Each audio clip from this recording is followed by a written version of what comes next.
त्यांना म्हटलं थांबा घाई काय, ते म्हणलं मी जायची गडबड आहे, हात भिडून चालल्या गेले. ही बाई त्यांची शेवटचं असतं आंदोलन भेट होती.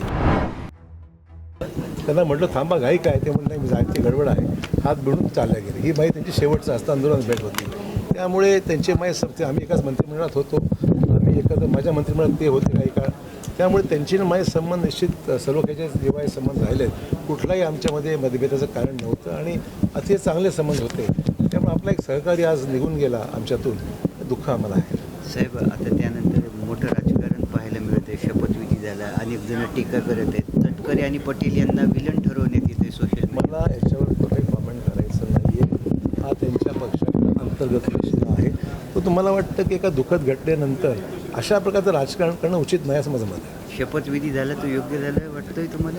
मला याच्यामध्ये काय अयोग्य काय अयोग्य काय, प्रत्येकाच्या धार्मिक विधीच्या काही प्रक्रिया असतात, त्याला काही कालावधी असतो.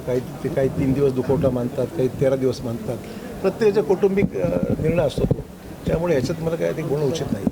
जे काही आरोप प्रत्यारोप होतात, एकंदर महाराष्ट्राची राजकीय जी संस्कृती आहे त्याला कुठेतरी डागाळण्याचा प्रयत्न होतोय. उगाच काहीतरी आपण कोणावरही एखादी कुटुंब जर यावेळेस दुःखामध्ये असताना अशा प्रकारचे आरोप प्रत्यारोप होणं हे चुकीचं आहे, न शोभणारी वाद. घातपात झाला असं देखील चौकशीमध्ये काय निष्पन्न होईल त्यावर अवलंबून राहणार आहे. नेमकं काय घडलं आहे ते कोणीच काय सांगू अथॉरिटीने किंवा नक्की असं कोणी सांगू शकत नाही. चौकशी अंती जे स्पष्ट होईल त्यावरच सर्व अवलंबून राहील. साहेब, ठाकरे कुटुंब एकत्र आलं, पवार कुटुंबाने एकत्र यायला पाहिजे का? असं आहे की प्रत्येक राजकीय पक्षाला एकत्र यायचं का वेगळं व्हायचं हा त्यांच्या पक्षाचा राजकीय निर्णय आहे. त्यांना योग्य वाटेल त्यांनी करावं. ओके. कमी केल्यामुळे आज अनेक वस्तूवर कर कमी झालेले आहेत. ही एक आपली सेव्हिंगच आहे ना. मागच्याच वर्षी 12 लाख रुपयापर्यंत पूर्ण इन्कम माफ करण्यात आलं आहे लोक, म्हणजे टॅक्स माफ करण्यात आला आहे. त्यामुळे आपलं उत्पन्नावर कर 12 लाखापर्यंत आता कुठलाही टॅक्स नाही आहे. आणि इथं ज्या रिबेट्स देण्यात आल्या आहे, म्हणजे आता ज्याला आपण टॅक्सेसच्या बाबतीमध्ये जर उल्लेख जर केला, हे सगळे टॅक्सेस कमी झाल्यामुळे आणि GST कमी झाल्यामुळे मला वाटतं की महागाई नियंत्रणात आणण्यात पूर्णपणे जरी उच्चाटन जरी झालं नसेल तर महागाई नियंत्रणात आणण्यामध्ये आणि त्याचा लाभ सामान्य माणसाच्या मिळण्यासाठी अतिशय उपयुक्त ठरणारे काही निर्णय झाले आहेत. सर, शिकून सवरून युवकांच्या हाताला काम नाही, मग युवकांना नोकऱ्या देण्याचं आश्वासन मागच्या काळात सरकारनं. स्टार्टअपसाठी पैसे तरतूद आहे. आता तुम्ही IT सेक्टरला जर पाहिलं तर IT सेक्टरमध्ये होणारी गुंतवणूक, म्हणजे ज्याला आपण डेटा सर्व्हिसेस किंवा ज्याला आपण क्लाउड सर्व्हिसेस ज्याला म्हणू, त्याला 2 वाजता ते पूर्णपणे जो इन्व्हेस्टमेंट त्याच्यामध्ये करेल त्याच्यामध्ये पूर्ण कर माफ करण्यात आलेला आहे. तर 2 वाजता बस त्याला टॅक्सच नाही त्याच्यावर. तर मुद्दा एवढाच आहे की जे IT सेक्टरमध्ये IT सेक्टर हे फार एम्प्लॉयमेंट जनरेटिंग अशा स्वरूपाचा व्यवसाय आहे. ते मला खात्री आहे की ज्या ठिकाणी रॉ मटेरियलचं प्रश्न नाही आहे, देशातल्या कुठल्याही जिल्ह्यामध्ये IT क्षेत्रामध्ये जर गुंतवणूक केली तर लोक आज आपली नांदेडून पुण्याला चाललेली आहेत. तर गरज पडणार आहे. नांदेडमध्ये जॉब उपलब्ध होऊन जाईल आणि IT आहे, IT सॉफ्टवेअर बिझनेस आहे, खूप त्याला भाव मिळणार आहे. त्यामुळे एक निश्चित पाऊल त्या दृष्टीने टाकण्यात आलेलं आहे. नांदेडचं उद्योग जगत जे आहे पूर्णपणे बोरकळी झाल्याचं चित्र आहे. आपण याच्याकडे कसं पाहता? बदललेली परिस्थिती लक्षात घेता बंद पडलेले उद्योग सुरू करण्यासाठी पुनर्जीवित करण्याकरता आणि काही लोकांना जर बिझनेस बदलायचे असतील चांगली संधी आहे. ज्या सेक्टरला असं आहे की एखादी गोष्ट निर्मितीची असेल किंवा ट्रेडिंगची असेल तर कालांतराने मार्केट परिस्थिती बदलत जाते आणि त्यामुळे लोकांनी जर आता ज्या बदललेल्या परिस्थितीप्रमाणे नवीन क्षेत्रामध्ये जिथे वाव आहे त्या ठिकाणी गुंतवणूक जर केली किंवा नवीन बिझनेस सुरू केले तर मला वाटतं आता पहिल्यापेक्षा निश्चितच चांगले दिवस पाहायला मिळतील. तर उद्या नांदेडचा महापौर निश्चित होणार आहे, म्हणजे शेवटची तारीख आहे. कोण होईल नांदेडचा महापौर हा प्रश्न आहे. थोडं विस्तृत. नांदेडचा महापौर हा पक्षाची जी कोर कमिटी आहे मुख्यमंत्र्यांच्या अध्यक्षतेखाली ते निर्णय घेतील, ते ठरवतील तो महापौर होईल. सर, आपण केंद्रीय आरोग्यमंत्र्यांची भेट घेतली.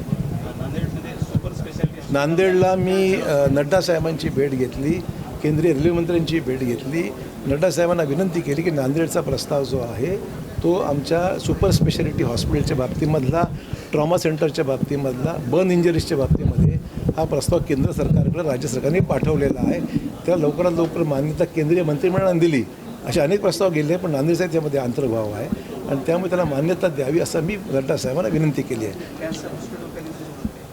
शासनाने नुकतीच L2 लेवलच्या कॅन्सर ट्रीटमेंटसाठी मान्यता दिलेली आहे. राज्य सरकारने जवळपास 150-200 कोटी रुपये त्याला देऊ केलेले आहेत. त्यामुळे त्याला गती मिळतात. निर्मला सीतारामन यांनी देशाला 9वा अर्थसंकल्प सादर केलेला आहे. सबका साथ सबका विकास आणि विकसित भारताची संकल्पना देशाचे आपले पंतप्रधान नरेंद्र मोदी साहेबांनी जी व्यक्त केलेली आहे त्या दृष्टीने टाकण्यात आले ठोस पाऊल.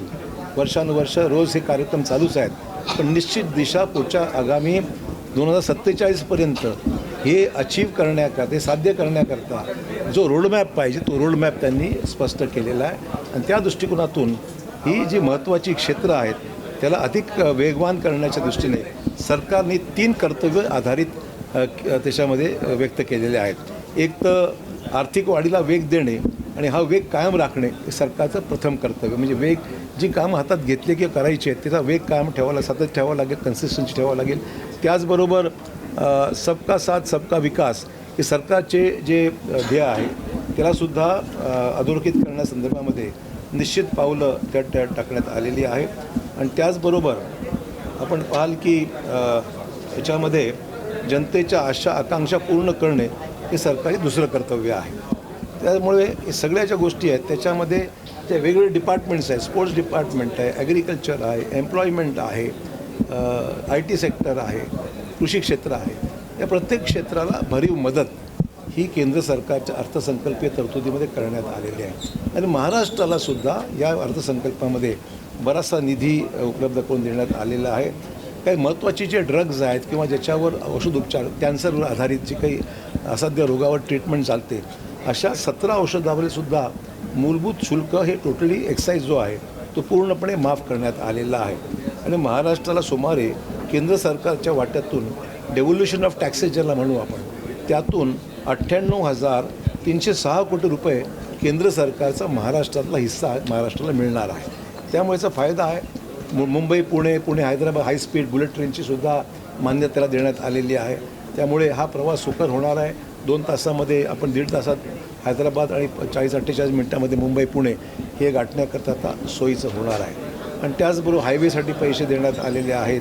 आपण पाहाल की आपल्या ग्रामीण विकासाकरता पैसे देण्यात आलेले आहे. शिक्षणासाठी बरीच तरतूद आहे, ऊर्जेसाठी तरतूद आहे, आरोग्यासाठी तरतूद आहे, नगर विकासाकरता आहे, सामाजिक कल्याणासाठी. म्हणजे आपण एकही क्षेत्र असं नाही आहे की ज्या ठिकाणी पैसा हा मिळालेला नाही आहे. तर मला वाटतं की हा अर्थसंकल्प स्वागतार्ह आहे, महाराष्ट्राच्या हिताचा आहे आणि देशाचा पुढील काळाकरता एक निश्चित त्याला गती देणारा आणि एक निश्चित डायरेक्शन देणारा असा अर्थसंकल्प राहणार आहे. महागाई नियंत्रणात